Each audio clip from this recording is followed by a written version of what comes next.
What's the biggest mistake that married couples make when it comes to money? They don't join their accounts. Oh, so very tactical. If you say, hey, we're keeping it separate, that's a red flag for you. It's the ultimate red flag. It's day one saying you will have yours and I will have mine. That's a recipe for not getting to the same place together. Do you think husbands and wives should keep separate accounts when they get married? Hell yes. Really? Hell yes. If a married couple keeps their money completely separate, each earning, each spending on their own, it's almost impossible to have a truly happy marriage.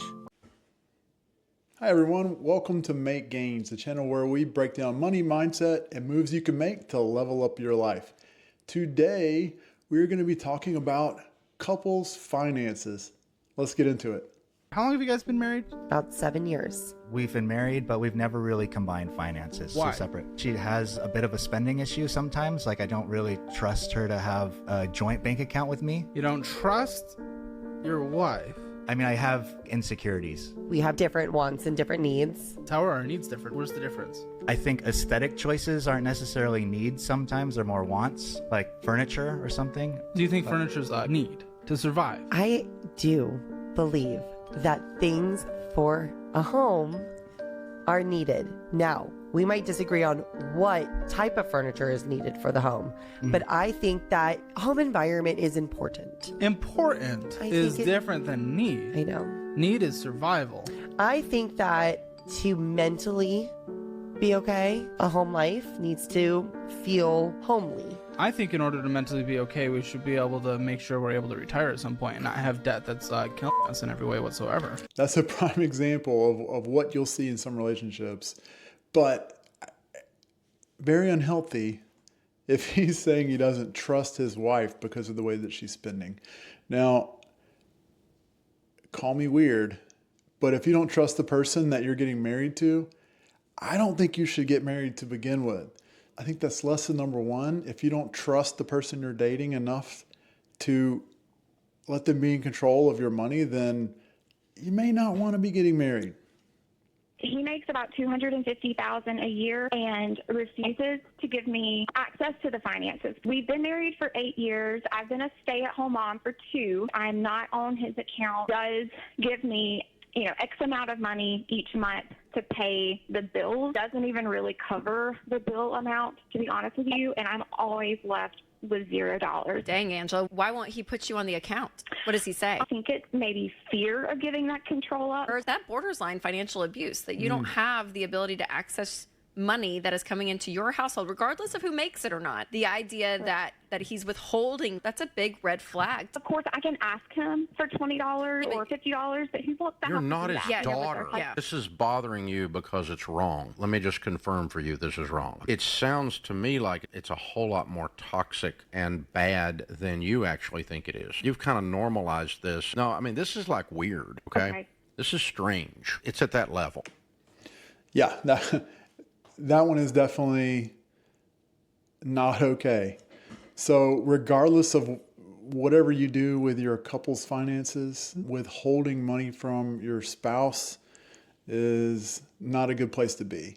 Budgeting is one thing. Budgeting, I'm an advocate for. I want you to budget your money. I want you to give every dollar a name. I want you to sit down and say, hey, we're going to spend however much on groceries. We're going to spend however much going out to eat, and then we're going to budget for your hair appointments and for the kids' soccer and all those things. But whenever one spouse is saying, hey, you don't get money for all these things and make it work with this dollar amount, and they're hoarding money for themselves, that's a problem. Everyone should have access to that money, especially if she's a stay-at-home mom. Which you will see, we're going to have examples of other couples who do separate their finances. If only one person is earning money, then what's there to separate? We are a team, so whatever is mine is Steven's and whatever is Steven's is mine. But logistically, whenever we got married, we kept our separate checking accounts. We added each other's names to our accounts. A big part of that was we wanted to build credit. Our credit cards were attached to our personal accounts before we got together, so we still have access to it because Claire pays the mortgage.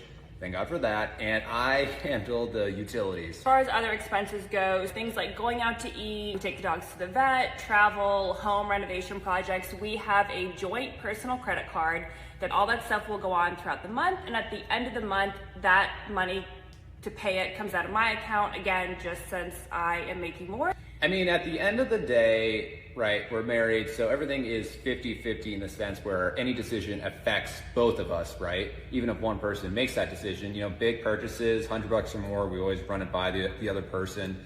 We're equal partners, but we're loving enough to understand and not become resentful just because the other person makes more or makes less and they contribute in that way. I know that's easy for me to say, but No, but I feel agree. that's Maybe I'm making more money, but also the roles could very well be reversed later on. There's other ways to contribute besides just financially. So technically, I might be bringing in more money, but Steven brings more to the table in other ways. It's a joint effort, and we're building a life together, and finances being one of them. I just want to be a stay-at-home mom. She's paying the bills. She's covering the joint credit card. So he's spending money on the joint credit card. She's covering it. I'm not really sure. Maybe he's not working. That feels more like a roommate situation to me. So he's got him a sugar mama. Props to you for that. But in these types of situations, they said they were trying to build their credit. If the credit card is in one person's name to begin with, you can still put the other spouse's name on the credit card and build your credit. So I think that's not a valid excuse for whatever they got going on here. My wife and I do that. We have several credit cards, and in fact, we have some of the exact same credit cards. My wife has one for American Airlines in her name, and I got an American Airlines one in my name. We're both on each other's card. The reason we did that was because we were taking a trip to Mexico and wanted to get the miles. There was a really nice award, 75,000 miles for signing up for the card. We both signed up for it. Paid the $3,000 within the first 3 months. We staggered them so that would be easy to do. Then we didn't use the card anymore. After the time period where we could cancel without losing the miles, we did. Those did go against her credit. The one I opened went against my credit, but we were both on there and paying the bills. Me crazy, but I think life is a whole lot easier if you don't share finances with your spouse. If you're married, do you have a separate bank account from your spouse? My husband and I have never shared finances. Like from the time we got together until now, and we've been married for 9 years. We do have one joint high yield savings account and then one account that like we'll both put money in to pay bills. But I have never seen his checking account. He has never seen my checking account. And I don't have access to any of his stuff, any of his investments, and he doesn't have access to any of mine. Now, I think that's normal to a degree. I mean, this is not our first rodeo. This is his second marriage. My third, don't tell anyone. But it just has never really felt right to kind of commingle everything. He had a really bad experience with his ex and finances, and I don't know, I didn't feel the need.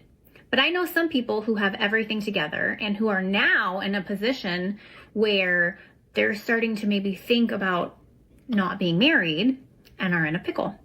Her logic is coming from a place of having bad experiences in the past, same as her husband's. This is her third marriage.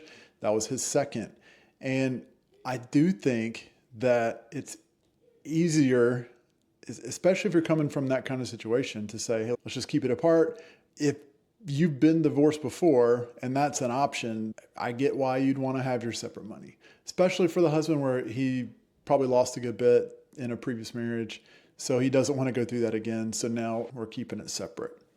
But I do think there's a mental shift that goes into that. Whenever you enter into a relationship and you're viewing divorce as an option and you're setting up everything around your marriage with that as a potential thing happening, it will leave room for tension in your marriage. My recommendation would be to go into the relationship viewing it as, this is it. This is my only relationship and we are going to do this together. Exiting is not an option. Studies show that couples who merge their finances are happier than those who don't. But the real question is, are couples happy because they merge their finances? Or do happy couples merge their finances more? We do a little bit of both, and we're very happy. We haven't always done this, though, so we're going to go through what we did when we first moved to New York City and we're dating, when we first moved in together, and then what we do now that we're married. And there's a million ways to do this. I don't think there's one perfect way, but here's one way to do it. When we first moved to New York City, Brian's a year older than I am. I made like 50% less than what you, and we didn't merge anything because we were still early in our Yeah, career. we were but young in the 20s dating. We split things, but we never split meals. I would pay for dinners typically, and you would pay for lunches or breakfast almost exclusively. We would each just take a meal versus splitting it. And we felt like, it balanced out. Then when we moved in together, we never split the bill. But we split rent. We did split rent. I don't think 50-50, but close, like 60-40. And that was like a very mathematical equation. Yeah, and it was very much based on, again, I was still Maybe making it was like very clearly defined. What about vacation? I would usually book the travel, so I'd pay for the flights and the hotels. Yeah. And then while we were in whatever location, we paid for thanks. everything. Yeah. Taxis, food, drinks, gifts. Now that we're married, I use my credit card more because I get better points, but we've pooled our money. I take money from your paycheck and move it to savings or make investments. But our paychecks are not going into the same account. Bank So accounts. I have my own account, Brian has his own account, but he has access to mine and I do not have access to his, which is We still have separate bank accounts, but we discuss our money collectively and it is very much all one pot. So that's the way a lot of couples do it, having separate accounts, but giving each other access. You can tell there's a little tension there with her not having access to his. That's another way couples do it. Now, the idea of the money goes into the separate account, we merge it all together, I think that's perfectly fine. He probably does need to give her access to his account. The reason is it's all about accountability and transparency in marriage. You trust somebody, you want them to see everything you're doing. Not that you need to prove anything, but there's a trust factor there that I think is important.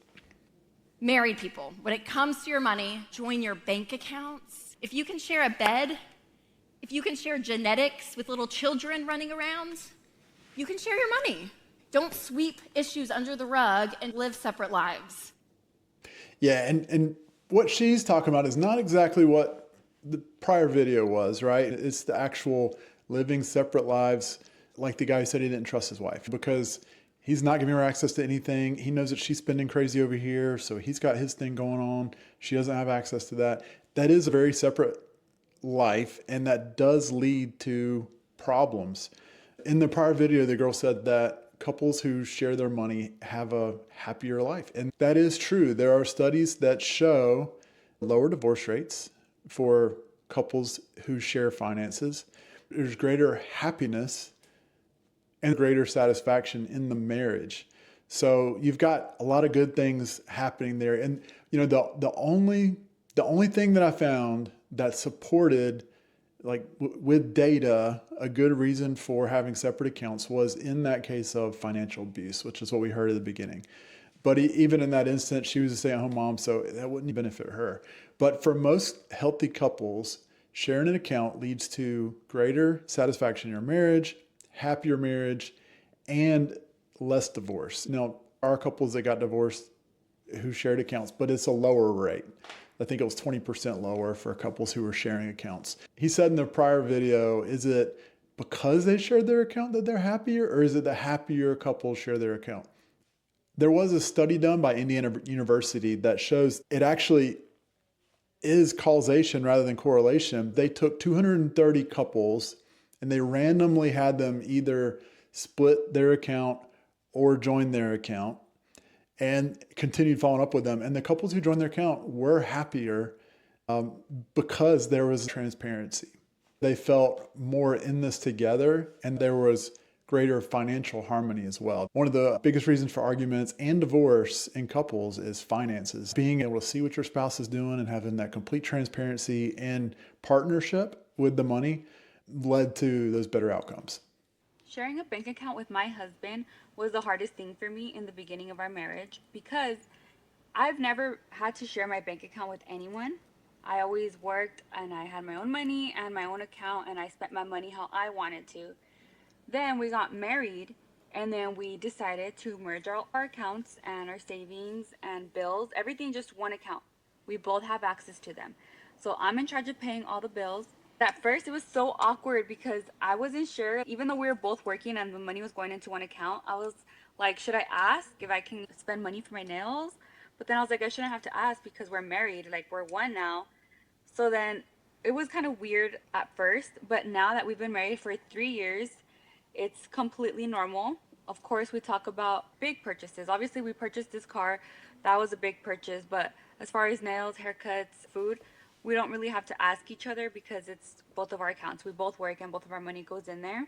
And now it feels normal. But at first, that was so hard for me. I would get stressed and anxiety because I'm like, oh my gosh, like it doesn't feel like my money. It feels like our money, which it is our money. But, it's just weird at first. But now we're good.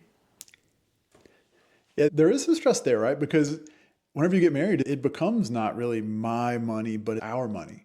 We talk about that all the time with our kids is it's not daddy's money or mommy's money, it's our money together. And so whatever we decide is what we're going to do. What she talked about with the hair and the nails, there can be some tension around that, especially purchases like hobbies. If you're doing things that aren't necessary, but it might be a lot of money, that can cause arguments. What we have found is that budgeting those things makes it really easy. So whenever we have money budgeted for my wife to get her hair done, she doesn't have to feel bad about spending that because we've already decided ahead of time that we're allocating money to that. Go get her hair done or whatever. And the same goes for gifts and things like that. So whenever it comes time for, she's going to something and she wants to buy a gift for her friend, well, that is our money that she's spending, but we've allocated money for gifts. And so we set aside money all year because we have to buy gifts for kids' parties and gifts for each other and Christmas gifts.